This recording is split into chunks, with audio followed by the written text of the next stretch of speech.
Well, hello and welcome to Understand Men Now. I'm Jonathon Aslay of jonathonaslay.com, and I'm so excited to be shooting this live stream for you today. Our topic, the 3 reasons why men are less likely to commit, and it has nothing to do with you. We're going to talk about those 3 reasons why men over 40 are less likely to commit and has nothing to do with you.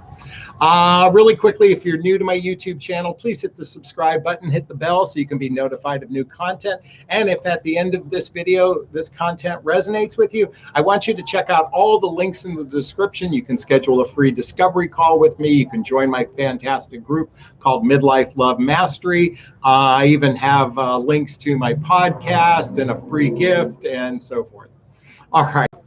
So listen, this is an impromptu video on a Saturday. I'm bored as hell. I'm sitting on my balcony. And so please forgive the barking crows, the seals, and the noise at the pool where I live. All right, so we're going to talk about those 3 reasons why men over 40 are less likely to commit. And it really has nothing to do with you. And by the way, before I forget, this is a Q&A, so you can ask questions. Give me a chance to share the content first and then post questions. And I want to say hi to all those that are live streaming right now. Thank you.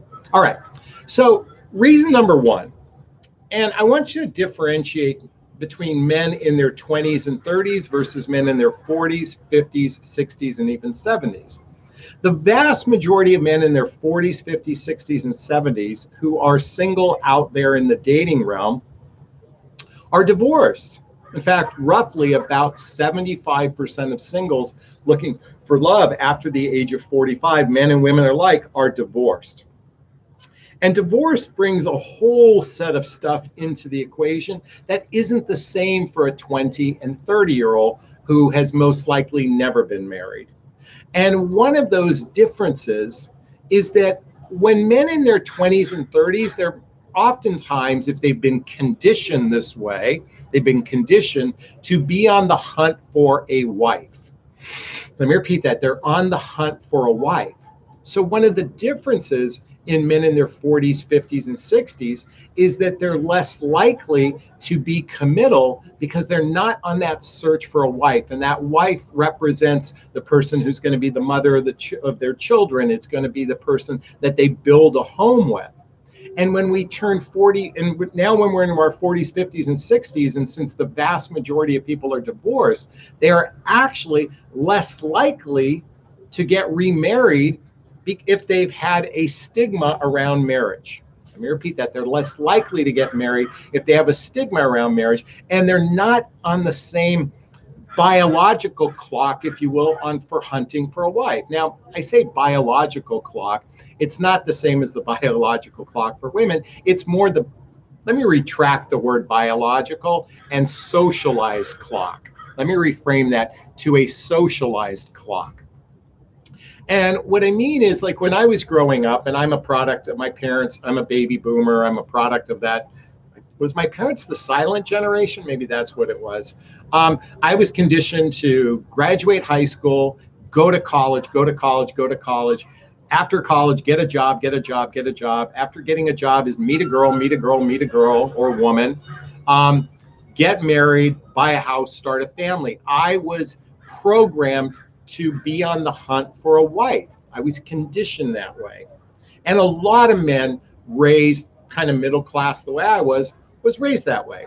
And not every man was raised that way, but the vast majority have been raised and conditioned that way. Now, if you grew up in a broken home, if you grew up with trauma in your home, if you grew up with a lot of dysfunction, you might not necessarily, those 20 and 30-year-olds might be less apprehensive. But I think in a long enough timeline, I believe somewhere around 87% of people eventually get married in a long enough timeline. That's anecdotal. I'm going to ask someone to do some research on that for me. So if a man isn't on a hunt for a wife, he's less likely to be committal because the concept of a wife comes with it, that concept of home. And so all I'm saying is it's not that men are non-committal after age 40, but they don't have the same drive if they're not on the hunt for a wife. Now, men that right at the age 40 might be on the cusp, because nowadays men are waiting longer to marry and start a family. But certainly when we get into midlife, and that's certainly after baby making years and before retirement, is that segment that I'm talking about. And they're just less likely. And again, this has nothing to do with you. I hope this is making sense, okay? So I haven't read the comments yet because I don't have my glasses on, but I want to get to number 2. And number 2 is, what did I write down for number 2? Oh, this is a very common reason why so many men are non-committal in midlife, is that there's chaos going on in their life. There's chaos going on in their life. After my divorce, there was so much trauma and chaos. I was going through a contentious divorce. I'd lost my $250,000 a year job. The market crash of 2008 wiped me out. I was a train wreck. Oh my God. I was doing drugs. I was drinking heavily to numb the pain. I was self-medicating. And all that self-medication made me a terrible potential partner, and yet I was out there on the hunt because I wanted companionship. I wanted connection with someone. I wanted sex with someone. But that didn't mean I was ready for commitment. So if a man has chaos going on in his life, maybe it's job issues, maybe it's a contentious divorce, maybe it's medical issues, maybe it's family issues, maybe it's a child issue. Anytime there's an overwhelming amount of chaos, a man is less likely to commit. And this has, again, nothing to do with you. And yet, ladies, I know a lot of you are beautiful, wonderful, God, I was going to say the word enabler, but you're very nurturing to men who are in this state of chaos, hoping that if you stand by them, that they'll actually heal with you. But that's not always the case. And my invitation for you is not to overly invest when someone has a lot of chaos going on in their life. Fixing my camera. Is this sinking in? Is this resonating? I hope so. Okay, and the third reason, and this is a predominant reason, again, for those that have who are divorced, is that they had a very contentious divorce, and they might still be dealing with a contentious wife or ex-spouse. And because of that, they might actually have a fear of future commitment if they had such a bad experience. Now, it could be a divorce, it could be a bad breakup, but if someone's had a bad previous experience, they're less likely to commit if they haven't healed. In fact, all 3 of these require a level of healing. But this requires the most deepest of healing if one has literally turned their back on partnership and commitment because of past experiences. I know so many women who react this exact same way. They're less likely to commit because they've been burned in the past, and they become, oftentimes, not always, bitter and jaded to the process. And I'm here to say that there's time for a new narrative. Now, I started this video basically saying the why. Now, what's the positive in all of this? What's most important to recognize why this happens is when you understand why something happens, you can predict behavior.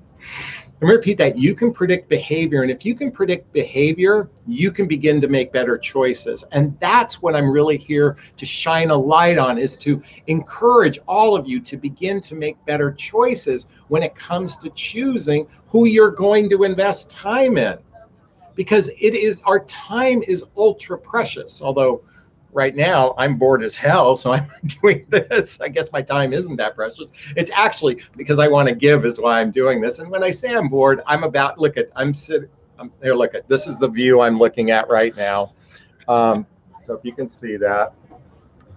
I am about to go for a walk along the beach. That's the pool area that I live in. Isn't that awesome?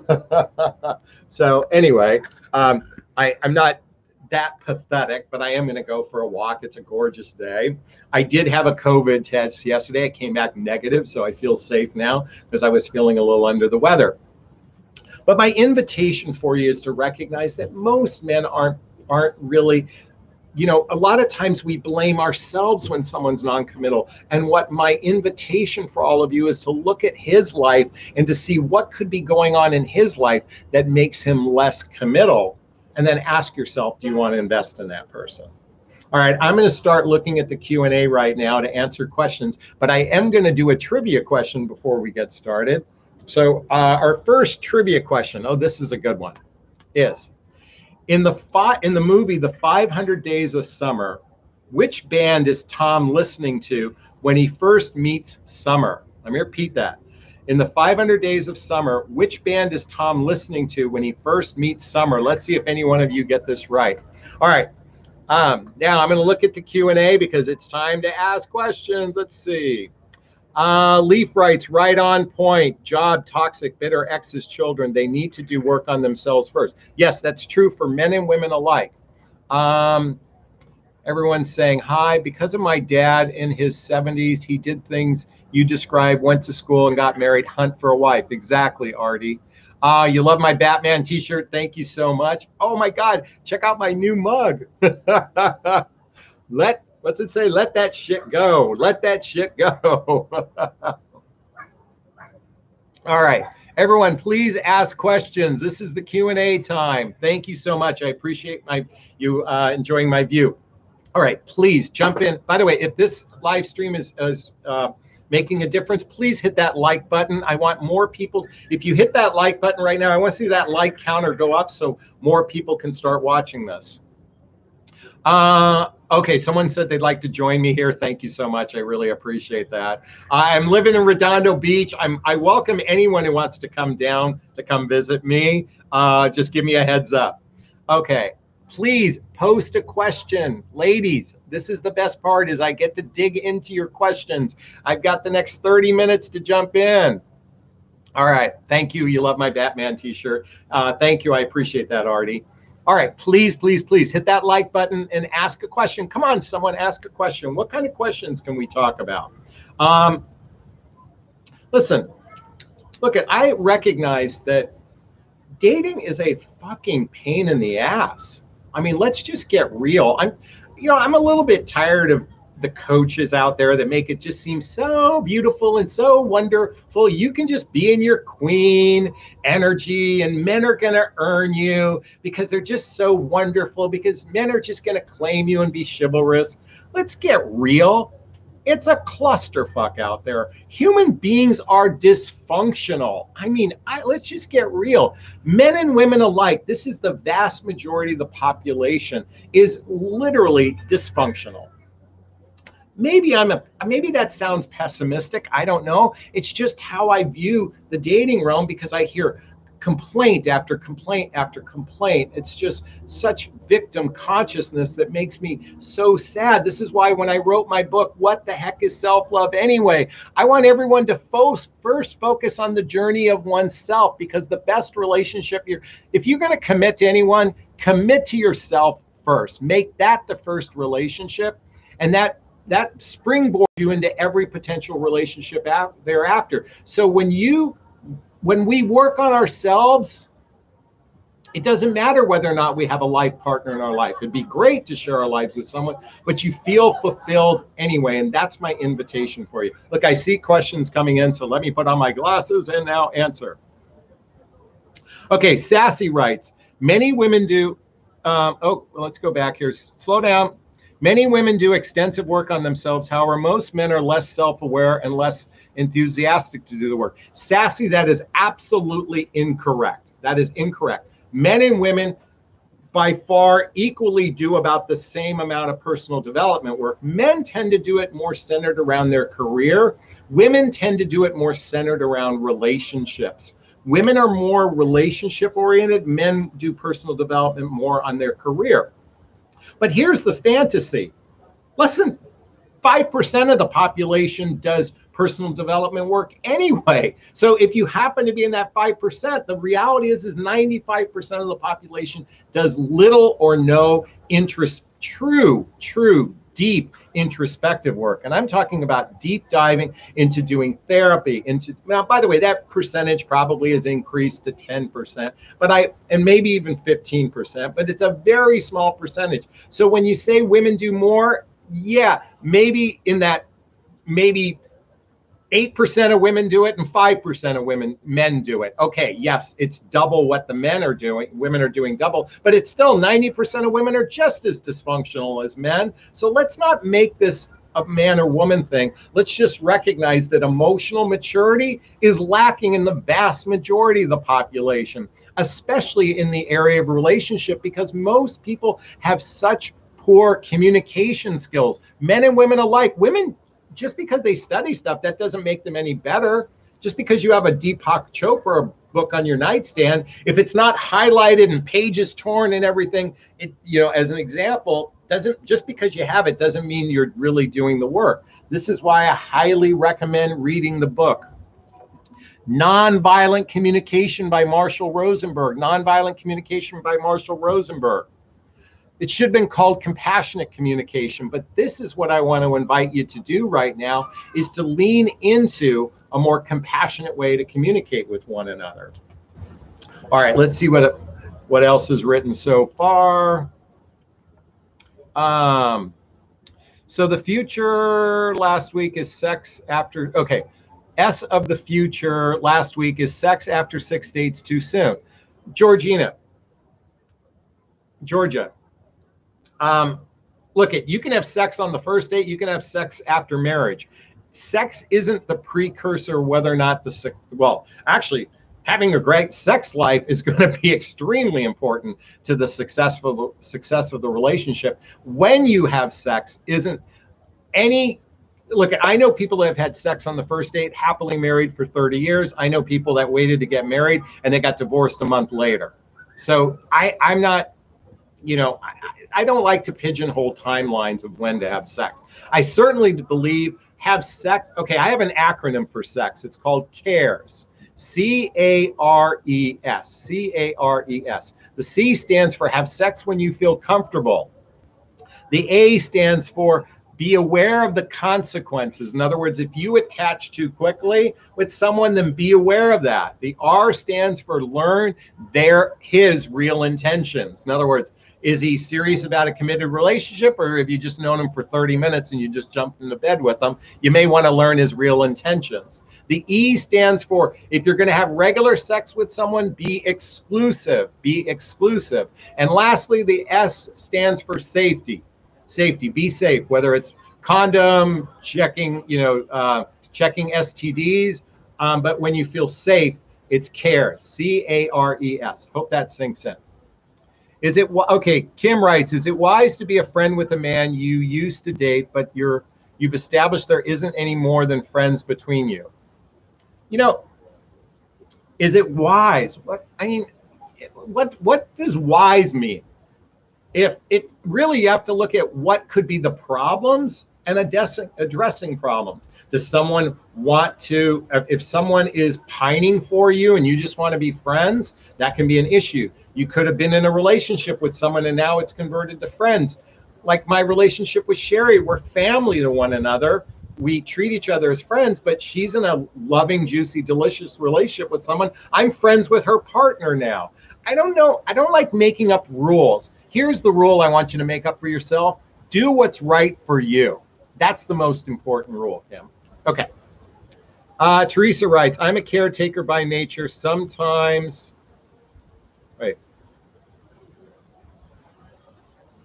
I'm a caretaker by nature as well.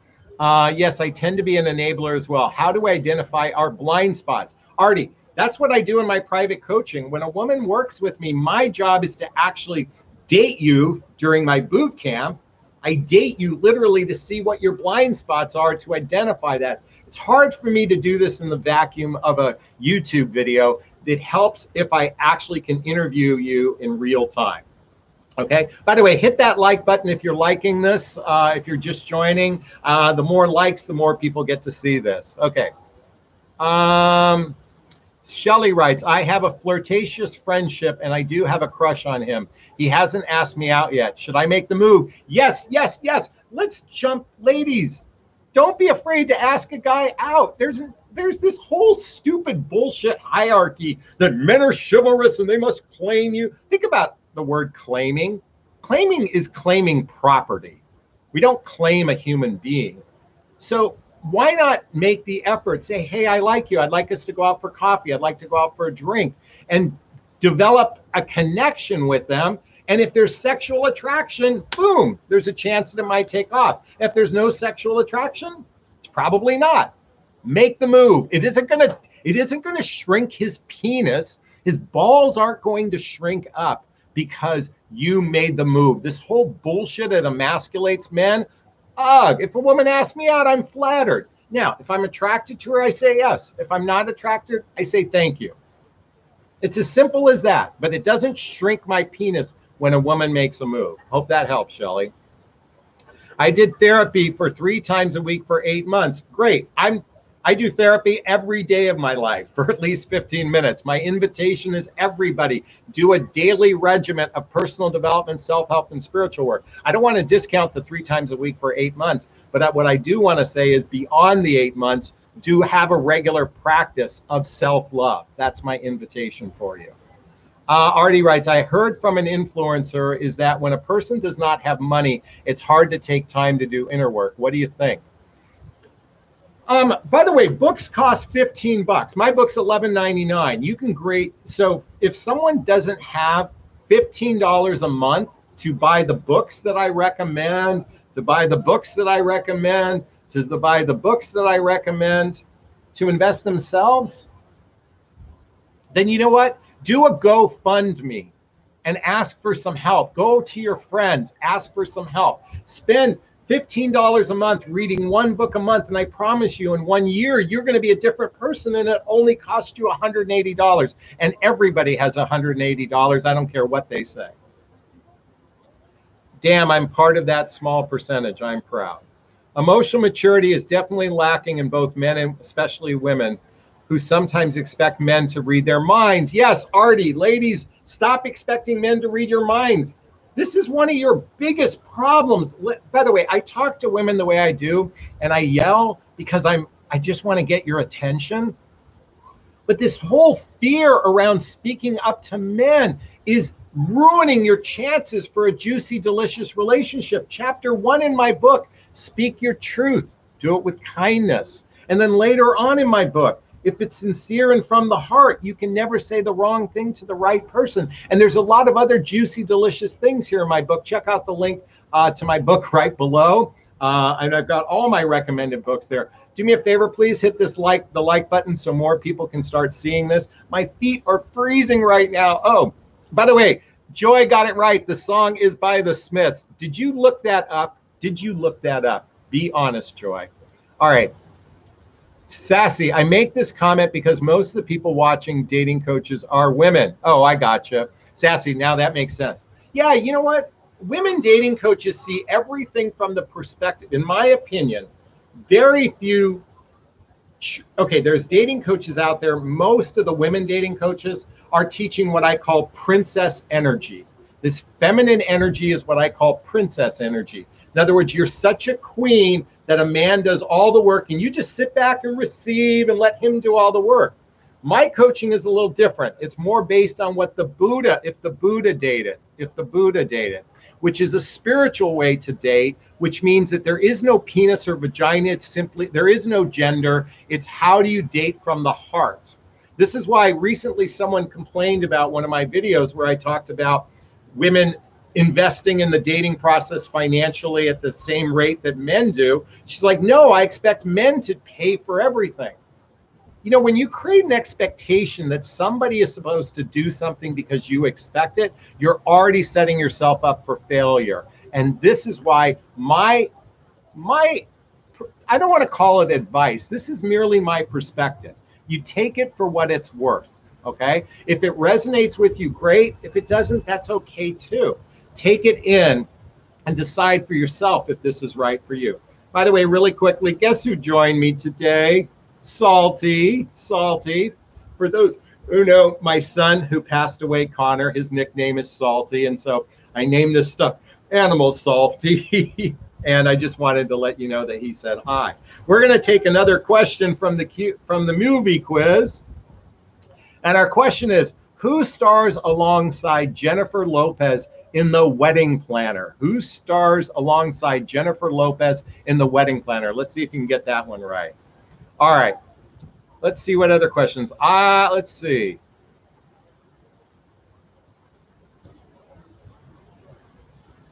Mia writes, the guy I was dating for 4 months ghost and said, sad thing is that I liked him a lot. What's your advice?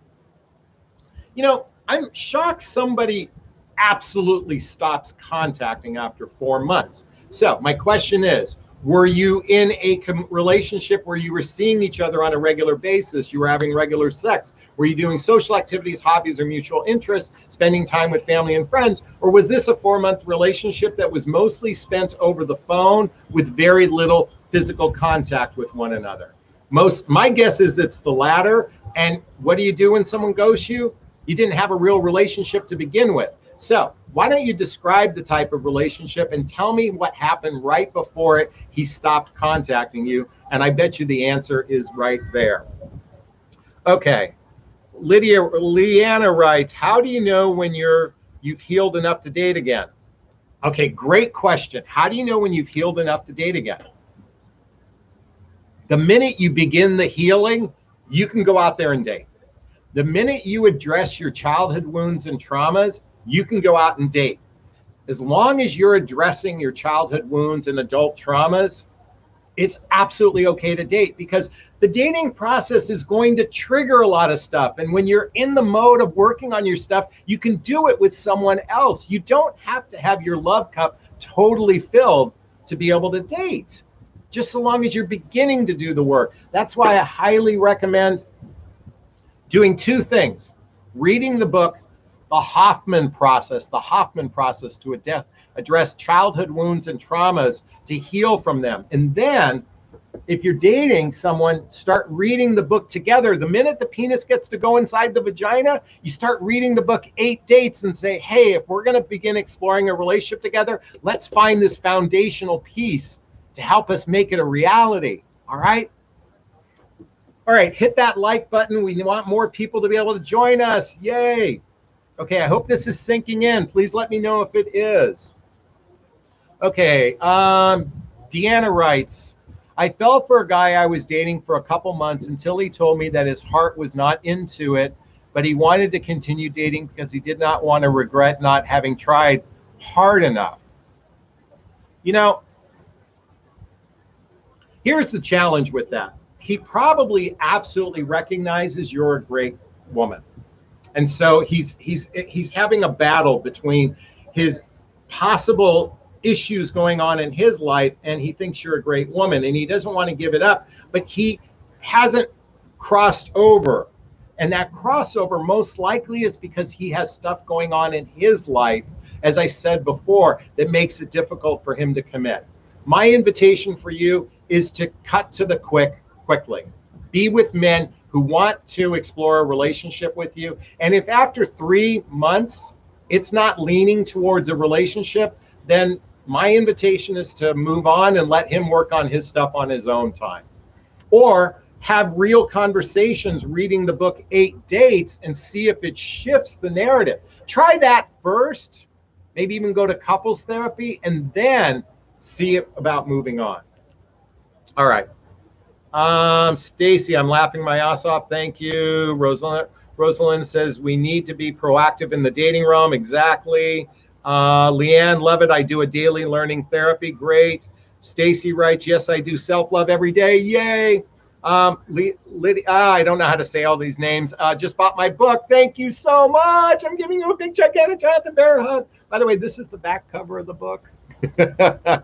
Thank you. Please write a review as well. Jen Amber, my amazing client. I hope it's okay I said that. What to do when you're so confident because you're being coached by Jonathon. Oh, it's okay. You said that. Oh my God. Jen is a client. Gorgeous woman. Got her shit together. I mean, and I love coaching her because she's so receptive. I know in a short period of time, she's going to meet a great guy because she's literally put herself in the vortex put herself in the vortex after going through my proprietary program, where she is literally opening the floodgates to great guys coming in her life. And let me just say this. I said this earlier. Dating is a clusterfuck out there. This is why working with a really good coach, and not this princess energy coach shit, you know, a really good coach is going to help you identify your blind spots, but also it puts the odds in your favor of attracting a great guy. So check out a link to a free discovery call with me to see if working with a coach is right for you. Thanks, Jen. Great to see you. Kim writes, did you see my comment yesterday? Kim, no, I did not. I apologize. Matthew McConaughey, correct. You got that right. The answer to the trivia question. Okay. All right. Hell no, I'm not princess. I pull my own weight in relationship. Way to go, Stacy. All right, let's see. No, it was not Ray Fiennes. A long time ago. Do you do videos the other way around one time? Do you do your videos the other way around one time so we can see the beautiful boats in the water? I just showed it before, but I'll turn it before I wrap up today. How do you know when you've reached a healthy self-love level? Okay. Great question. Oh my God, my hair is a mess right now. Okay. I've been doing a lot of self-love work on myself. I've been doing a ton of personal development work on myself, and I'm still just scratching the surface. I say this because the other day I did something stupid. I accidentally did something stupid with a woman, and I was so beating myself up. Oh my God, beating myself up for saying something stupid. Thank God it was confidential, because the cancel culture, and I didn't say anything that stupid, the cancel culture would have killed me. I said something, and then my point is I canceled myself. I beat myself up. So I do a ton of work on myself, and I'm still improving. What's most important, begin the process. My book, towards the end, look at, I'm gonna share something with you all. Towards the end of my book, oh, there's a picture of Connor. In honor of Connor, there's Connor, my son who passed away. Salty. But I list all the journey. The first book I ever read, You Can Heal Your Life by Louise Hay. The next book, Creative Visualization by Shakti Gawani. The movie The Secret, the movie What the Bleep, Return to Love by Marianne Williamson. The Four Agreements, The Untethered Soul. Begin your journey. I list the great resources to begin your journey. So it doesn't matter. You don't have to get there. You just have to be doing the work. That's my invitation for you. Okay. Wendy writes, my philosophy on spending money is if I occasionally share some of the expense, we can do more things together. My philosophy on spending money is if I occasionally share some of the expense, we can do more things together. I'm a big proponent of mutual exchange. So it's mutual exchange. You're both equally investing. That's my invitation. Take it for what it's worth. Sassy writes, Jonathan, I think you're teaching conscious dating. Exactly. Which pulls in spiritual principles and personal evaluations. Wait a minute. Personal evaluations. How should we weed them out who we can evolve in relationship? You know, it's interesting. This book called The Rules is all reverse psychology bullshit that ruins relationships, because you temporarily get into a relationship with someone based on reverse psychology, and it doesn't work. This is why you have to read the book. If you want a long-lasting relationship, if the Buddha dated, and then read the book, you've got to read this book. How to Make Love All the Time by Barbara DeAngelis. If you want a juicy, delicious, healthy, happy relationship, that's how you evolve. Thank you, Sassy. Stacy writes, I love your channel. Okay, Jean writes, I'm falling for a 44-year-old man, but his married, but we are in a relationship. If this man is 44, okay, I'm Mary Jane. I don't understand what you're saying. Are you falling for a married man? If you're falling for a married man, no, stop. Don't fall for a married man. Thank you. Amazing content. Thank you, Leanne, or Leah. Oh, fucking Lee. Shelly writes, I appreciate your perspective. Leanne writes, I lost my career because of COVID and I'm applying for new jobs, doing interviews, but it makes me feel like I shouldn't date because of it. How much does that matter to men? I think this could be a big deal. I think what's most important, because it's most likely going to make you less confident within yourself. And if you're lacking confidence, then it's going to show. Work on your shoring up your life so you can be in a position to join with a partner. Because my only concern is if you are emotionally beating yourself up because of where you're at in your life. I'm not saying you are, but if you are, it's not a good time to date someone. Shore up your self-love, work on establishing your foundation, and then put yourself out there. Greetings from San Diego. Thank you. Jennifer writes, some of those princess energy coaches are unrealistic. Yes. Learning is a lifetime process. Yes. I look awesome in my glasses. Thank you. Okay. Stick Woman writes, I'm 67. He's 70.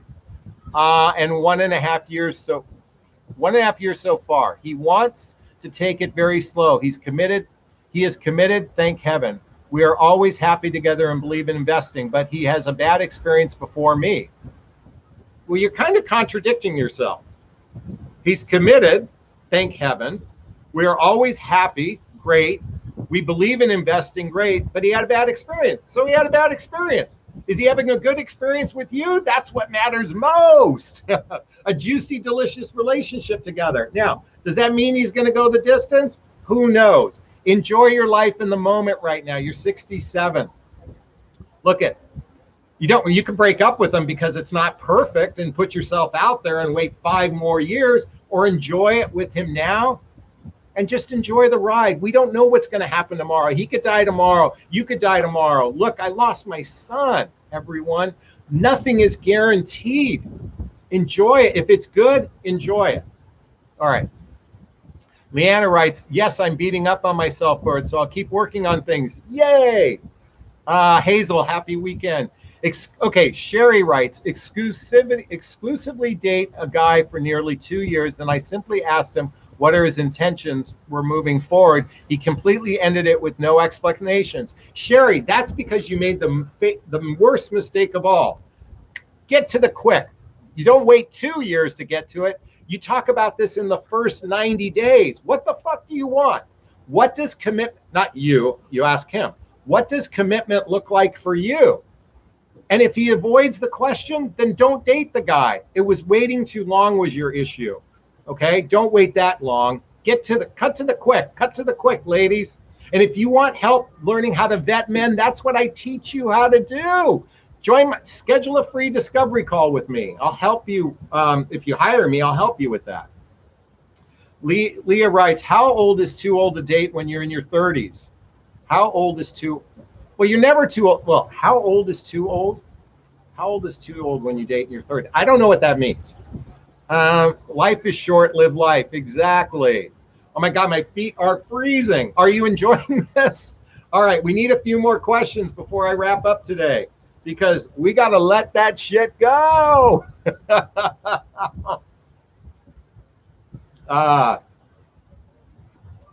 By the way, everyone, since a few of you asked this, I'm going to do it again. That's the view from my place.